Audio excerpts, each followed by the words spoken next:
السلام علیکم ورحمۃ اللہ۔ شیطان یہ خود ہے اور اس کے بڑے بھی خود شیطان ہیں۔ مزاروں درباروں پر جانا حرام ہے، تو قبرستان جانا تو سنت ہے بھائی۔ جناب نبی کریم علیہ السلام حضرت موسیٰ علیہ السلام کی قبر سے گزرے، اور صرف یہاں پر ہی نہیں گزرے، پیارے نبی علیہ السلام مدینہ طیبہ میں رہ کر کئی مرتبہ دن میں رات میں بقیع قبرستان جاتے، اور آپ نے باقاعدہ قبروں کی زیارت کرنے کا حکم دیا کہ موت لذتوں کو توڑنے والی ہے، قبروں کی زیارت مرنے کو اور آخرت کو یاد دلانے والی ہے۔ تو قبرستان جانا یا قبر پر جانا حرام نہیں ہے، مزار دربار بنانا حرام ہے، اور مزاروں درباروں پر جانا حرام ہے، قبروں کو اور مزاروں درباروں کو پوجنا حرام ہے۔ کس بے وقوف نے کہا ہے کہ حضرت موسیٰ علیہ السلام کی قبر پر دربار بنا ہوا تھا؟ بھئی قبر تھی، آپ گزرے، بات ختم۔ آپ تو بقیع قبرستان بھی جاتے تھے۔ اہل الحدیث قبروں پر جانے سے یا قبرستان جانے سے منع نہیں کرتا۔ اہل حدیث کچھ اور کہتا ہے، یہ بے وقوف کچھ اور کہہ رہا ہے۔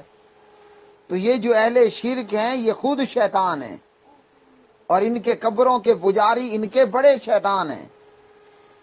آئیے، اہل حدیث کیوں منع کرتا ہے درباروں مزاروں سے؟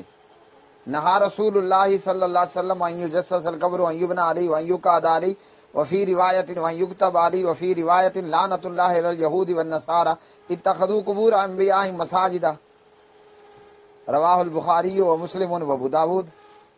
اس لیے ہم مزاروں درباروں سے منع کرتے ہیں۔ قبر پر جائیں یا قبرستان جائیں، اس سے اہل حدیث منع نہیں کرتا۔ وہ پیغمبر کی قبر ہو یا کسی ولی اللہ کی قبر ہو یا ایک عام قبر ہو، آپ جا کر صاحب قبر کے لیے دعا کریں۔ بے وقوفوں اور چولوں اور احمقوں اور پاگلوں اور مشرکوں اور بدعتیوں اور احمقوں کی طرح قبر والے سے مت مانگیں۔ ہم جب نبی علیہ السلام کی قبر پر جاتے ہیں تو کیا کرتے ہیں؟ سارے مسلمان جب مدینہ پاک جانا ہوتا ہے تو نبی علیہ السلام کی قبر پر جا کر درود پڑھتے ہیں، سلام پڑھتے ہیں، السلام علیکم یا رسول اللہ، اللہم صلی علی محمد۔ تو کیا پیغمبر سے ہم مانگ رہے ہیں؟ ہم تو ان کے لیے اللہ سے مانگ رہے ہیں کہ اللہ اپنے حبیب و محبوب پر سلامتیاں نازل فرما، اور سلام ہو اے ابو بکر تم پر، تجھ پر، اور سلام ہو اے عمر تم پر۔ السلام علیکم یا ابا بکر، السلام علیکم یا عمر بن الخطاب۔ جیسے ہم عام قبرستان جاتے ہیں، قبروں پر جانے سے ہم انکاری نہیں ہیں۔ السلام علیکم اہل الدیار المومنین والمسلمین۔ ہاں جی، ہم تو قبرستان اور قبروں پر جانے کے قائل ہیں۔ مردوں کے لیے دعا کرنی ہے، مردوں سے مانگنا نہیں ہے۔ ہمارا اور قبر چٹوں کا یہ فرق ہے، ہمارا اور قبر کے پجاریوں کا یہ فرق ہے کہ ہم مردوں کے لیے مانگتے ہیں اور وہ مردوں سے مانگتے ہیں۔ کیا کہہ رہے ہوتے ہیں پتہ ہے؟ ادرکنی یا رسول اللہ، اغثنی یا رسول اللہ، نعوذ باللہ من ذالک۔ ہیں جی، کوئی الو وہاں جا کر پرچیاں ڈال رہا ہے، میری شادی نہیں ہو رہی، شادی ہو جائے، میری اولاد نہیں ہو رہی، اولاد ہو جائے، میری نوکری نہیں ہو رہی، میری نوکری ہو جائے، مجھے وزارت نہیں مل رہی، میں وزیر بن جاؤں۔ تو یہ حرام ہے۔ اہل حدیث قبروں پر جانے یا قبرستان جانے سے منع نہیں کرتا۔ ہم مردوں کے لیے مانگتے ہیں اللہ حی قیوم سے، اور یہ بے وقوف مردوں سے مانگتے ہیں۔ تو مردوں کے لیے مانگنا اور مردوں سے مانگنا معاملہ الٹ ہی ہے۔ تو ہم قبرستان بھی جاتے ہیں، قبروں پر بھی جاتے ہیں، ٹھیک ہے، اور وہاں جا کر اللہ حی قیوم سے مردوں کے لیے مانگتے ہیں۔ یہ بے وقوف اللہ حی قیوم کو چھوڑ کر مردے سے مانگتے ہیں۔ ان کا حال یہ ہے کہ کوئی شخص پانی کے کنویں پہ کھڑے ہو کر کہے کہ پانی میرے منہ میں آ، تو پانی نے اس کے منہ میں نہیں آنا۔ ہاں جی، پانی نے ان کے منہ میں نہیں آنا۔ اللہ حی قیوم پر اعتبار نہیں ہے، مگر بابے مردے پر اعتبار ہے کہ بابا کچھ دے گا۔ تو بابے نے کیا دینا ہے؟ بابے نے تو کچھ نہیں دینا۔ قبر چاہے پیغمبر کی ہو، علی ولی نبی امام پیر فقیر بزرگ کی ہو، یہ قبر کسی عام کی ہو، آپ قبر والے سے جا کر مانگیں گے تو ایسا ہی ہے کہ جیسے پانی کے کنویں پہ کھڑے ہو کر آپ پانی کو آوازیں دیں کہ پانی میاں ذرا میرے منہ میں آ، پانی نے کبھی منہ میں نہیں آنا، آپ کو ڈھول ڈالنا پڑے گا، ڈھول کے ساتھ رسا باندھنا پڑے گا، پھر اس ڈول کو کھینچنا پڑے گا، پھر پانی باہر آئے گا۔ آج کل کنویں تو کم ہے، ہینڈ پمپ ہیں اور موٹر پمپ ہیں، ہیں جی، یا آج کل وہ یہ ڈی سی بجلی والے پمپ بھی آ چکے ہیں، ہیں جی، موٹر پمپ ہے، ہینڈ پمپ ہے یا ڈی سی پمپ ہے، تو اسے پاور ملے گی، بٹن آن کریں گے تو تب پانی آئے گا، ورنہ پانی نے نہیں آنا۔ بجلی کی ہو لوڈ شیڈنگ اور آپ کھڑے ہو کر گئے پانی میرے منہ میں آ، پانی نے کبھی بھی نہیں آنا، آپ کو ڈی سی یا اے سی بجلی دینی پڑے گی، پھر پانی باہر آئے گا۔ تو قبرستان جانے یا قبروں پر جانے کے ہم انکاری نہیں ہیں، ہاں قبروں کی طرف سفر کر کے جانا بھی حرام ہے، وہ چاہے پیغمبر کی قبر کیوں نہ ہو، ٹھیک ہے۔ نبی علیہ السلام نے فرمایا ثواب کی نیت سے سوائے 3 جگہوں کے کہیں اور سفر کے ارادے سے نہیں جایا جا سکتا۔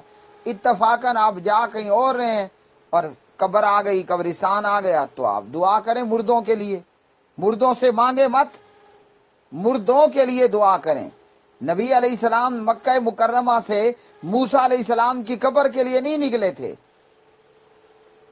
یا نبی علیہ السلام اقصی سے موسیٰ علیہ السلام کی قبر کے لیے نہیں نکلے تھے، آپ مکہ سے روانہ کیے گئے بیت المقدس میں لانے کے لیے، آپ بیت المقدس مسجد اقصی سے روانہ کیے گئے مکہ لے جانے کے لیے، راستے میں پیغمبر کی قبر بھی آ گئی، تو سبحان اللہ۔ آپ نے فرمایا سوائے مسجد حرام، مسجد نبوی اور مسجد اقصی، ان 3 مساجد کے علاوہ ثواب کی نیت سے کہیں ارادہ سفر سے نہیں جایا جا سکتا۔ اب وہ چاہے نبی علیہ السلام محمد الرسول اللہ صلی اللہ علیہ وسلم کی قبر ہو، یا احد کے شہداء کی قبریں ہوں، یا بقیع قبرستان کی قبریں ہوں، یا حضرت موسیٰ علیہ السلام کی قبر ہو، یا کسی بابے کی قبر ہو، جو ایسا کرے گا وہ حرام کرے گا۔ اور یہ لوگ بدبخت اور بد نصیب ظالم اور مشرک لوگ، ہم دیکھتے ہیں ہمارے ملک پاکستان سے لوگ ایران جا رہے ہیں، کیوں جا رہے ہو؟ کوئی کہتا ہے میں خمینی کی قبر کے لیے جا رہا ہوں، کوئی کہتا ہے میں کسی اور تقی نکی کی قبر کے لیے جا رہا ہوں، اور یہی حال ان کے ماسی کے پتروں کا ہے۔ وہ حبیب الرحمان جزانی شہید رحمت اللہ علیہ کہا کرتے تھے، اللہ حبیب الرحمان کی قبر کو جنت کا باغ بنائے۔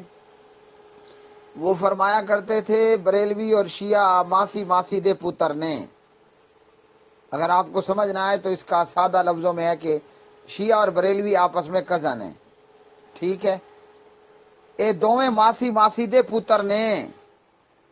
وہ ایران قبروں کی زیارت کے لیے سفر کر کے جاتا ہے، درباروں مزاروں کے لیے، اور یہ جناب کبھی گولڑا جا رہے ہیں تو کبھی بری امام جا رہے ہیں، کبھی پاک پتن جا رہے ہیں، کبھی اجمیر جا رہے ہیں، کبھی علی حجویری کے دربار پر جا رہے ہیں۔ یہ جانا حرام کا ہے، فرق سمجھ لیجئے۔ اہل حدیث قبروں اور قبرستان سے جانے سے نہیں روکتا، ہم قبرستان جا کر مردوں کے لیے مانگتے ہیں، کس سے؟ اللہ حی قیوم سے، اور یہ ظالم اللہ حی قیوم کو چھوڑ کر مردوں سے مانگتے ہیں۔ تو بھائی میرے، جو ذات حی قیوم ہے جی، وہ ذات کے لا تاخذہ سنۃ ولا نوم، اللہ کو نہ نیند آئے نہ اونگ آئے، ہاں جی، یہ اسے حی قیوم کو اور نیند اور اونگ سے پاک کو چھوڑ دیتے ہیں اور بابے مردے سے مانگ رہے ہوتے ہیں۔ وہ اللہ جو نحن اقرب الیہ من حبل الورید ہے، ارے ظالم تو اسے چھوڑ دیتا ہے اور مردے کے پاس جا کر مردے سے مانگتا ہے۔ تو اللہ وَإِذَا سَأَلَكَ عِبَادِي أَنِّي فَإِنِّي قریب ان کو چھوڑ دیتا ہے، اور مردہ جو مٹی سے مل کر مٹی ہو گیا تو اس سے جا کر مانگ رہا ہوتا ہے، مردے سے مانگتا ہے۔ کتنا بڑا ظلم ہے، کتنا بڑا شرک ہے، کتنا بڑا کفر ہے کہ اللہ کو چھوڑ کر جو حی قیوم، ہاں جی، جو نیند اور اونگ سے پاک، جو شارگ سے زیادہ قریب، جو اپنے بندوں کے قریب، تو اسے چھوڑ کر تو جا جا کر جو سمیع ہے، علیم ہے، بصیر ہے، خبیر ہے، علیم بذات الصدور ہے، اس اللہ کو چھوڑ کر تو مٹی کی ڈھیری سے جا کر مانگتا ہے، اور وہ بھی پتہ نہیں ہے۔ یہ انڈیا پاکستان میں موجود جو قبریں اور مزار ہیں نا، دربار، کوئی پتہ نہیں کہ وہاں بابا ہے یا خالی مٹی کی ڈھیری ہے۔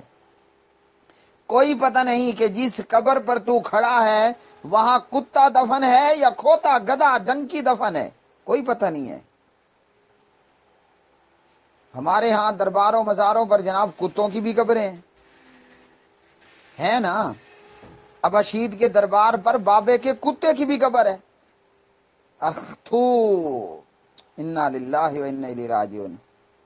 میں کیا کہہ رہا ہوں ذرا غور سے سنیں۔ اخ تھو، اللہ کو چھوڑ کر تو کتے کی قبر پہ کھڑا ہے۔ اگر ایسے ہی مر گیا یہی کرتے ہوئے تو لاکھ دی لعنت ہے۔ اگر یہی کرتے مر گیا تو لاکھ دی لعنت ہے۔ پھر کہتا ہوں لاکھ دی لعنت ہے، لاکھ دی لعنت ہے۔ اللہ حی قیوم کو، نحن اقرب کو، انی فانی قریب کو، ارے ظالم تو نے چھوڑ کر تو نے کتے کی قبر بنا رکھی ہے اور اس پہ چادر لگا رکھی ہے۔ اگر یوں ہی مر گیا تو آخ دی لعنت، آخ تو لعنت۔ تو ہم مردوں کے لیے اللہ حی قیوم سے مانگتے ہیں، اور یہ ظالم مردے سے جا کر مانگتا ہے۔ پھر اس پر کہنا کہ یہ اپنے بڑوں پر گیا اور شیطان پہ گیا ہے۔ یہ تو ایسا ہی ہے کہ جیسے نریندر مودی اور ڈونلڈ ٹرمپ کہے کہ میں امن پسند ہوں اور کلمہ پڑھنے والے دہشت گرد ہیں۔